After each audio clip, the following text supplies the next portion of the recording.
এটা আমাদের রথযাত্রার জন্য বাড়ি থেকে বেরোচ্ছি। এটা পিসিমণির বাড়ি, ছোট পিসিমণির বাড়ি রথযাত্রা। দেখতে পাচ্ছ আমার স্ক্রিনে রয়েছে।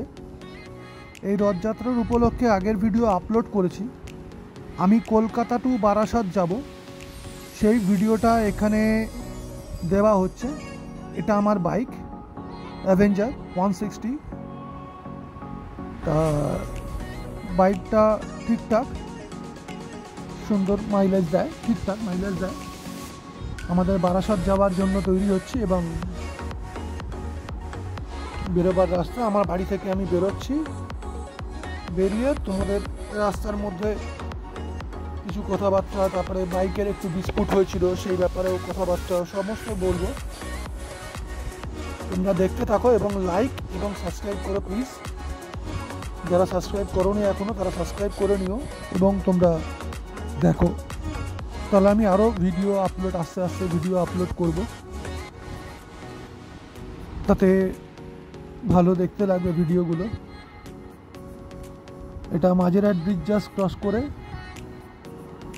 আমরা বেরিয়ে এলাম। কেন মাঝখানের ভিডিওগুলো কেটে দিয়েছি এই কারণে, কেন বহুবার দেখানো হয়ে গেছে ভিডিওগুলো যে মাঝেরহাট ব্রিজ, তারাতারা ব্রিজ, এগুলো আমার বারাসাতের আগের ট্যুরগুলো দেখলেই, কলকাতা বারাসাত আগেরগুলো দেখলেই বুঝতে পারবে। এখন যা শর্টে শর্টে কিছু জিনিসগুলো বলে দেবো যেটা দিয়ে তোমরা কলকাতা থেকে বারাসাত সহজেই যেতে পারবে। সেগুলো হচ্ছে, এখন আমাদের মেট্রো রেলওয়ে চালু হচ্ছে, মানে চালু হচ্ছে বললে ভুল হবে, কাজ চলছে মেট্রো রেলওয়ে। এটা মোমিনপুরের কাছে মেট্রো রেলওয়ের কাজ চলছে। মোমিনপুর ক্রসিংটাই পেরিয়ে যাবো এক্ষুনি। মোমিনপুর ক্রসিংয়ে ইকবালপুর দিয়ে আমরা ঢুকে যাব ভেতরে, ডান দিকে চলে যাব, ঠিক আছে। এটা মোমিনপুর ক্রসিং। রাস্তার কাজ চলছে বলে, মেট্রোর কাজ চলছে বলে রাস্তা এরকম বৃষ্টি রকম দেখতেই পাচ্ছ। ডান দিকে মেট্রোর কাজ চলছে এবং বেশ অনেক দিন ধরেই চলছে। কমপ্লিট হতে হতে কত বছর লাগবে তার আইডিয়া নেই আমার। তোমরা দেখো, এরপরে ইকবালপুরে মোড় চলে এলো। ইকবালপুর মোড় থেকে গেলাম, মানে তোমাদের জাস্ট ছোট ছোট করে বলে রাখি যে তোমাদের যাবার হিন্টসগুলো দিয়ে রাখি। এখানে ইকবালপুর মোড় আমার ডানাতে পড়ছে বিএম বিড়লা এবং ডান দিকে পড়ছে বিএম বিড়লা এবং আমার বাঁ হাতে পড়বে হচ্ছে জু। এই জুয়ের মোড় এসে গেল। জুয়ের মোড় থেকে আমরা বাঁদিকে ঘুরে যাব, গিয়ে মা ব্রিজ ধরে বেরিয়ে যাব। চলো ভিডিও দেখো এবং এনজয় করো গানের সাথে সাথে।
যারা মা ব্রিজ ধরে যাচ্ছ তাদের ক্ষেত্রে সুবিধা হচ্ছে, যারা ডেলি প্যাসেঞ্জারি করে তাদের ক্ষেত্রে তো মারাত্মক সুবিধে, কেন শিয়ালদার জন্য বাঁদিকে একটা রাস্তা কাটিং আছে। তারপরে তোমাদের কিছু দূর গিয়ে তোমাদের রুবি যাবারও কানেক্টার পেয়ে যাবে। তো সেই ক্ষেত্রে এই মা ব্রিজটা খুব খুব উপকার, যারা দত্তপুকুর বা ওইদিকে সাইডে যাওয়ার জন্য প্রচুর রাস্তা কমিয়ে দিচ্ছে। এটা কমাচ্ছে, আর একটা কমাচ্ছে তোমার বাগুইহাটি ব্রিজ। এই দুটো রাস্তা খুব তাড়াতাড়ি এয়ারপোর্ট পৌঁছে দিচ্ছে। এই দুটো ব্রিজ খুব খুব কাজের। যেমন তোমরা দেখতে পাবে এই যে বাঁদিকে একটা রাস্তা বেরিয়ে গেছে, যেটা তোমার শিয়ালদার দিকে চলে যাচ্ছে। এই যে বাঁদিকের রাস্তাটা শিয়ালদার দিকে বেরিয়ে গেল। এরপরে আমরা নেক্সট লেফট হ্যান্ড সাইডের রাস্তাটা নেব, যেটা তোমার মা ব্রিজটা পুরো ধরে নেবে। আর ডান দিকে যে রাস্তাটা বেরিয়ে যাচ্ছে সেটা হচ্ছে পাক সার্কাস মুখে নামিয়ে দেবে। আমি বাঁদিক নিয়ে নিলাম, আর ডান দিকেরটা চলে গেল পাক সার্কাস, নিচে নেমে গেল 7 পয়েন্ট। তা এই জায়গাগুলো তোমাদের খেয়াল রাখতে হবে।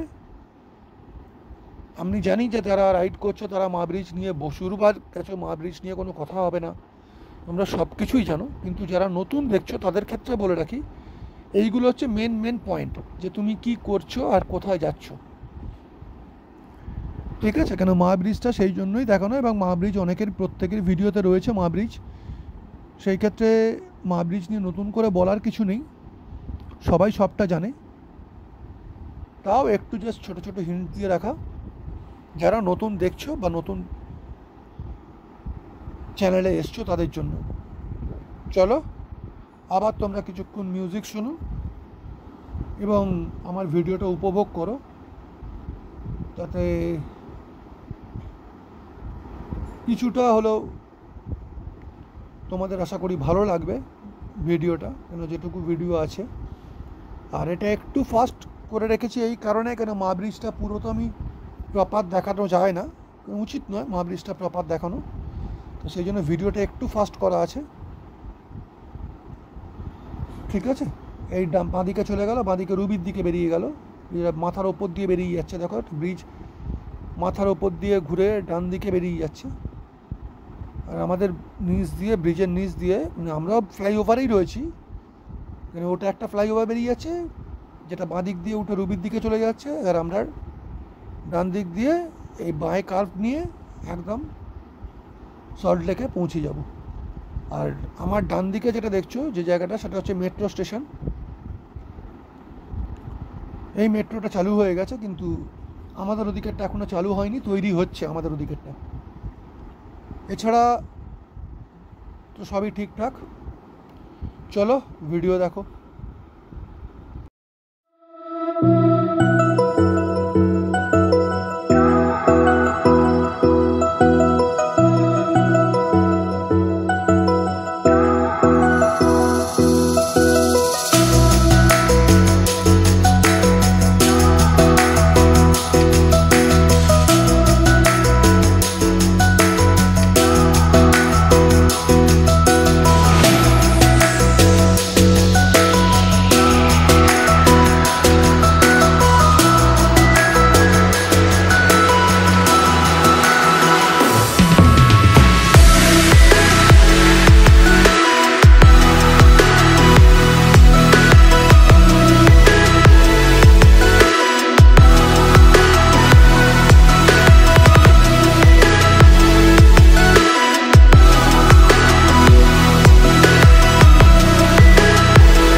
ধরে বসে সর্ভিস করা দয়া করে।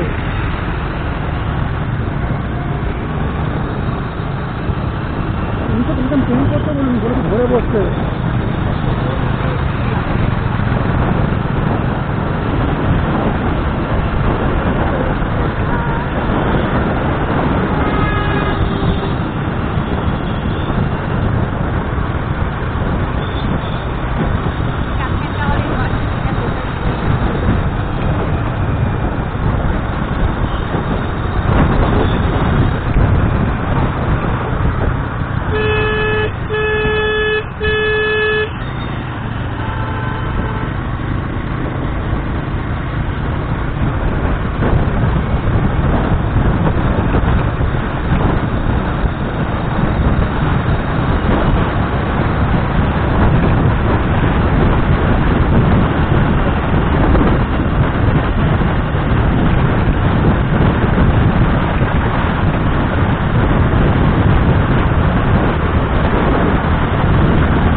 এরপরে হচ্ছে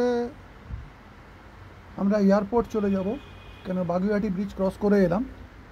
এবার আমরা এয়ারপোর্টের দিকে যাব এবং এয়ারপোর্ট থেকে আমার বাইকের ক্লাচ প্লেটটা নষ্ট হবে। একটা দোকানদার খুব ভালো ছিল, সে রিপেয়ার করে দিল। তো যথারীতি ক্লাচ প্লেটটা অবধি আমাদের মানে ওখানে গিয়ে দোকানের সামনে গিয়েই, ভগবান ছিল তাই, কেন দোকানের সামনে গিয়েই আমার ক্লাচ প্লেটটা নষ্ট হয়েছে।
এটা এয়ারপোর্টের দিকে আমরা যাচ্ছি।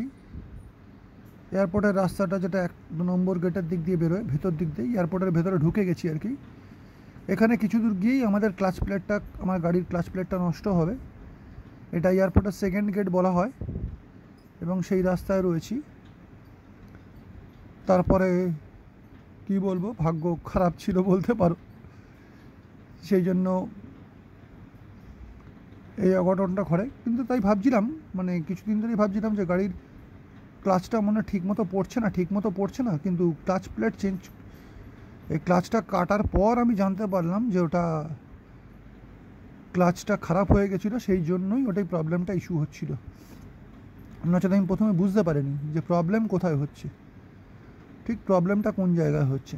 কিন্তু পরে সেটা বুঝলাম যে ক্লাচটা কেটে যাওয়ার পর তখন আমি জানতে পারলাম। এটা 2 নম্বর গেটে দিয়ে যেটা বেরোবো সেই জায়গাটা, এবং রাস্তা খুব সুন্দর। এই রাস্তাটা সত্যিই খুব সুন্দর। হ্যাঁ, ছোটোখাটো ওয়েস্ট বেঙ্গল মানে ক্যালকাটা চালাতে গেলে ছোটোখাটো ওই জোড়াতাপ্পির রাস্তা যদি বলো তো হ্যাঁ, জোড়াতাপ্পির রাস্তা রয়েছে এটাতে, কিন্তু রাস্তা ঠিকঠাক, মানে ঠিকঠাক রাস্তা সব কিছুটাই। এবার যে বোর্ডটা দেখলে, বোর্ডটার পরে আমরা বাঁদিকে টার্ন নিচ্ছি, বাঁদিকে টার্ন নিয়ে 2nd নম্বর গেট দিয়ে বেরিয়ে যাব। এবার এয়ারপোর্ট ছেড়ে এয়ারপোর্ট রোডে উঠে যাব এবং এই যে আবার রাস্তাটা দেখতে পাচ্ছ সামনে যে ব্রিজটা রয়েছে ওটা দিয়ে যাওয়া যায়। এবং এরপরেই আমার চা খাবার জন্য, মানে ঘটনাটা ঘটেছে চা খাবার জন্য এক জায়গায় দাঁড়াবো বলে ঠিক করেছিলাম। তা চা খেতে গিয়ে আমার টাচ প্লেট যখন মেরেছি গাড়ির, তখনই দেখি ক্লাচ প্লেটটা কেটেছে। এই সামনেই ঘটনাটা ঘটবে, তোমরা দেখো। মানে কি বলবো, দোকানের অ্যাড্রেস এবং ফোন নাম্বার সবটাই দেওয়া রয়েছে, সেখানে তোমরা ডিটেলসটা পেয়ে যাবে। এই দেখো, এখানে এলাম, গাড়িটা মারলাম, আর ব্যাস এই ক্লাচ প্লেটটা গেল, ক্লাচ প্লেটটা কাটলো, ঠিক আছে। কিন্তু দোকানটা আমার সামনেই ছিল, মানে একদম সামনে, এই সামনের দোকানটা। তুমি এর কার্ড, ফোন নাম্বার সব কিছুই দিয়ে দেবো। দোকানটা খুব সত্যি ভালো। আমার গাড়িটা এখন রিপেয়ার করছে, ক্লাচ প্লেট মানে ক্লাচটা লাগাচ্ছে। এই ক্লাচের তারটা কেটে গেছিলো। Jesus automobiles. এখানে টপ ফবও বিক্রি হয়। এটার ডিটেলসটা তোমার কার্ডের সাথেই রয়েছে, এর কার্ডটাও দেওয়া রয়েছে দোকানের দ্বারাই। 150 টাকা মতো খরচা হয়েছিল। তা সেই ক্ষেত্রে লোকটা ঠিকঠাক রিপেয়ার করেছে। এটা তার কার্ডটা। চলো আবার জার্নি স্টার্ট।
এখান থেকে আমরা ডান দিকে ঢুকে যাব, কেন ডান দিকে আমাদের যাওয়া দত্তপুকুরের দিকে। সেখান থেকে ডান দিকে ঢুকে গেলাম এবং এই রাস্তাটায় বরাবর আমি বলেছি, এই রাস্তায় যারা গাড়ি একটু পিক আপে চালাতে পারবে সে হিল এরিয়ায় গাড়ি চালাতে পারবে। কেন? তার আগ বাঁকের জন্য, টার্নিংয়ের জন্য। শুধু টার্নিং দেখে যাবে, রাস্তার টার্নিং না, রাস্তার টার্নিং।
এবার আমাদের জার্নি শেষের পথে। কিছু জায়গার প্রথম যারা রথযাত্রার ভিডিওটা দেখেছো, সেই রথযাত্রার রাস্তায় গেলাম কি করে, সেটা হচ্ছে কলকাতা টু বারাসাত, এই দত্তপুকুর, সেইটার ভিডিও হচ্ছে ফার্স্ট পার্ট হচ্ছে এটা। সেকেন্ড পার্ট ওই রথযাত্রায় যেটা তোমরা দেখেছো, ওই রথযাত্রার জায়গাটা হচ্ছে এইটা। আর এই রাস্তাটার কার্ভ দেখলে তোমরা স্টিল নাও দেখো যে কীরকম শার্প কার্ভ, মানে হিল এরিয়ায় এই কার্ভগুলো দেখা যায়, কিন্তু এই রাস্তাতেও এই কার্ভগুলো রয়েছে। আমরা ছোট পিসিমণির বাড়ি যাচ্ছিলাম রথযাত্রা উপলক্ষে। তা ছোট পিসির বাড়ি আমরা পৌঁছেছি। পৌঁছবার পর আমরা বেশ কিছু ফ্যামিলি ফটো লাস্টের দিকে শেয়ার করছি। এই গলিটায় ঢুকে যাব ছোট পিসির বাড়ি, এবং সেই রথযাত্রার ভিডিও তোমরা আগেই দেখে নিয়েছো, সেই জন্য রথযাত্রার ভিডিও দিলাম না, আমাদের শুধু ফ্যামিলি ফটোগুলো দিলাম। যে ফ্যামিলি ফটোগুলো তোমরা দেখে নাও, রথ টানছি। ভালো লাগলে